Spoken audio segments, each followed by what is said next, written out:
जय श्री राधे। वट सावित्री व्रत महिलाएं अखंड सौभाग्य की प्राप्ति के लिए रखती हैं। वट सावित्री व्रत हर साल ज्येष्ठ मास की अमावस्या तिथि के दिन रखा जाता है। इस दिन सुहागिन महिलाएं वट वृक्ष अर्थात बरगद के पेड़ की पूजा करती हैं। कहा जाता है कि वट वृक्ष के नीचे ही सावित्री ने अपने पति सत्यवान के प्राण यमराज से वापस लिए थे। इस व्रत के प्रभाव से पति की दीर्घायु के साथ साथ वैवाहिक जीवन में भी सुख समृद्धि आती है। लेकिन इस दिन पूरे विधि विधान से पूजा अर्चना करना बेहद जरूरी है। तो आइए जानते हैं शास्त्रों से वट सावित्री व्रत की पूजा विधि और शुभ मुहूर्त।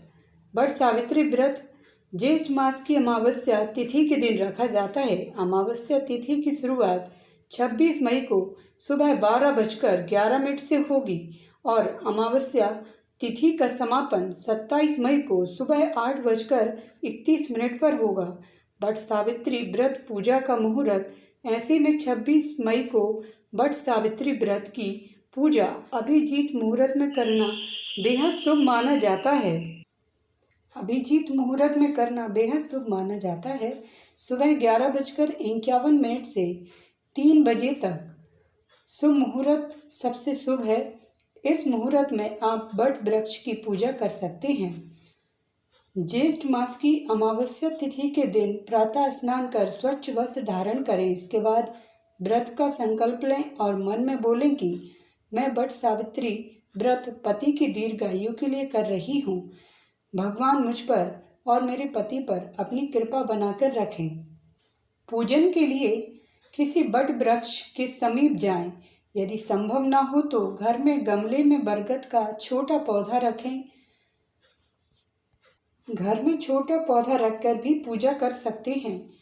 पूजा के लिए लाल वस्त्र, चुनरी, मौली, रौली, हल्दी, चावल, सुपारी, फूल, दूध, दही, घी, शहद, शक्कर, पंचामृत के लिए और फल, मिठाई, भोग जल से भरकर लोटा, बांस की टोकरी में 7 प्रकार के अनाज, वट वृक्ष के लिए सूत का धागा, दीपक, अगरबत्ती, कपूर, वट वृक्ष व्रत पुस्तक, वट वृक्ष की पूजा करें। सबसे पहले वट वृक्ष के पेड़ को जल चढ़ाएं। इसके बाद पेड़ को हल्दी, रोली लगाएं और फिर फूल अर्पित करें। सूत का धागा वट वृक्ष के चारों ओर 7 या 11 बार परिक्रमा करते हुए लपेटें और हर फेरे पर मन में पति की लंबी उम्र की कामना करें। पति पत्नी की प्रतिमा या सावित्री सत्यवान की मूर्ति को बांस की टोकरी में सजाकर पूजन करें। पंचामृत से स्नान कराएं, वस्त्र अर्पित करें, रोली, अक्षत लगाएं। इसके बाद एक घी का दीपक जलाएं और वट वृक्ष के नीचे वट सावित्री व्रत कथा पढ़ें या सुने। पूजन के बाद माँ सावित्री की आरती करें। अंत में प्रसाद व पंचामृत का वितरण करें। व्रत का पारण अगले दिन सूर्योदय के बाद जलपान कर सकते हैं। वट सावित्री व्रत कथा इस प्रकार है। भद्र देश के एक राजा थे जिनका नाम अश्वपति था। भद्र देश के राजा अश्वपति के कोई संतान नहीं थी। उन्होंने संतान की प्राप्ति के लिए मंत्रोच्चारण के साथ प्रतिदिन 1 लाख आहुतियाँ दी। 18 वर्षों तक यह क्रम जारी रहा। इसके बाद सावित्री देवी ने प्रकट होकर वर दिया कि राजन, तुझे एक तेजस्वी कन्या पैदा होगी। सावित्री देवी की कृपा से जन्म लेने के कारण कन्या का नाम सावित्री रखा गया। कन्या बड़ी होकर बेहद रूपवान हुई। योग्य वर न मिलने की वजह से सावित्री के पिता दुखी थे। उन्होंने कन्या को स्वयं वर तलाशने भेजा। सावित्री तपोवन में भटकने लगी। वहाँ साल्व देश के राजा धूम्रसेन रहते थे।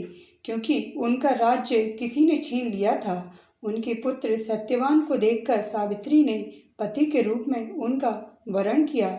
ऋषिराज नारद को जब यह बात पता चली तो वह राजा अश्वपति के पास पहुँचे और कहा कि हे राजन, यह क्या कर रहे हैं आप? सत्यवान गुणवान है, धर्मात्मा है और बलवान भी है, पर उसकी आयु बहुत छोटी है, वह अल्पायु है। 1 वर्ष के बाद ही उसकी मृत्यु हो जाएगी। ऋषिराज नारद की बात सुनकर राजा अश्वपति घोर चिंता में डूब गए। सावित्री ने उनसे कारण पूछा तो राजा ने कहा, पुत्री, तुमने जिस राजकुमार को अपने वर के रूप में चुना है वह अल्पायु है। तुम्हें किसी और को अपना जीवन साथी बनाना चाहिए। इस पर सावित्री ने कहा कि पिताजी, आर्य कन्याएं अपने पति का एक बार ही वरण करती हैं। राजा एक बार ही आज्ञा देता है और पंडित एक बार ही प्रतिज्ञा करते हैं और कन्यादान भी एक ही बार किया जाता है। सावित्री हठ करने लगी और बोली, मैं सत्यवान से ही विवाह करूंगी। राजा अश्वपति ने सावित्री का विवाह सत्यवान से कर दिया। सावित्री अपने ससुराल पहुंचते ही सास ससुर की सेवा करने लगी। समय बीतता चला गया। नारद मुनि ने सावित्री को पहले ही सत्यवान की मृत्यु के दिन के बारे में बता दिया था। वह दिन जैसे जैसे करीब आने लगा, सावित्री अधीर होने लगी। उन्होंने 3 दिन पहले से ही उपवास शुरू कर दिया। नारद मुनि द्वारा कथित निश्चित तिथि पर पितरों का पूजन किया। हर दिन की तरह सत्यवान उस दिन भी लकड़ी काटने जंगल चले गए। साथ में सावित्री भी गईं। जंगल में पहुंचकर सत्यवान लकड़ी काटने के लिए एक पेड़ पर चढ़ गए। तभी उसके सिर पर तेज दर्द होने लगा। दर्द से व्याकुल सत्यवान पेड़ से नीचे उतर गए। सावित्री अपना भविष्य समझ गई। सत्यवान के सिर को गोद में रखकर सावित्री सत्यवान का सिर सहलाने लगी। तभी वहां यमराज आते दिखे। यमराज अपने साथ सत्यवान को ले जाने लगे। सावित्री भी उनके पीछे पीछे चल पड़ी। यमराज ने सावित्री को समझाने की कोशिश की, यही विधि का विधान है, लेकिन सावित्री नहीं मानी। सावित्री की निष्ठा और पति परायणता को देखकर यमराज ने सावित्री से कहा कि हे देवी, तुम धन्य हो, तुम मुझसे कोई भी वरदान मांगो। सावित्री ने कहा कि मेरे सास ससुर वनवासी और अंधे हैं, उन्हें आप दिव्य ज्योति प्रदान करें। यमराज ने कहा, ऐसा ही होगा, जाओ, अब लौट जाओ। लेकिन सावित्री अपने पति सत्यवान के पीछे पीछे चलती रही। यमराज ने कहा, देवी, तुम वापस जाओ। सावित्री ने कहा, भगवान, मुझे अपने पतिदेव के पीछे पीछे चलने में कोई परेशानी नहीं है। पति के पीछे चलना मेरा कर्तव्य है।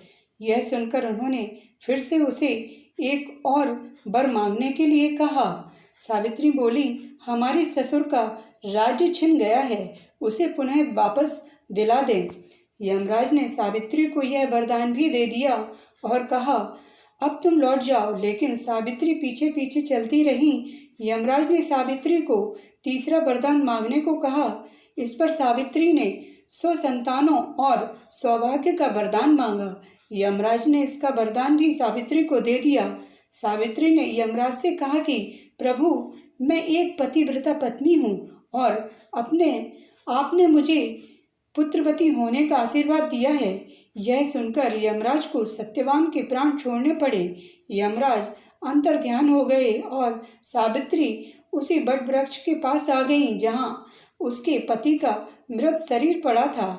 सत्यवान जीवंत हो गए और दोनों खुशी खुशी अपने राज्य की ओर चल पड़े। दोनों जब घर पहुँचे तो देखा कि माता पिता को दिव्य ज्योति प्राप्त हो गई है। इस प्रकार सावित्री सत्यवान चिरकाल तक राज्य सुख भोगते रहे। अतः पतिव्रता सावित्री के रूप के अनुरूप ही प्रथम अपने सास ससुर का उचित पूजन करने के साथ ही अन्य विधियों को प्रारंभ करें। बट सावित्री व्रत करने और इस कथा को सुनने से उपवासक के वैवाहिक जीवन या जीवन साथी की आयु पर किसी प्रकार का कोई संकट भी आया भी हो तो टल जाता है। कथा समाप्त होती है। चैनल पर पहली बार आए हैं तो चैनल को सब्सक्राइब करिए, बेल आइकन प्रेस करिए। मिलते हैं अगले वीडियो में। जय श्री राधे।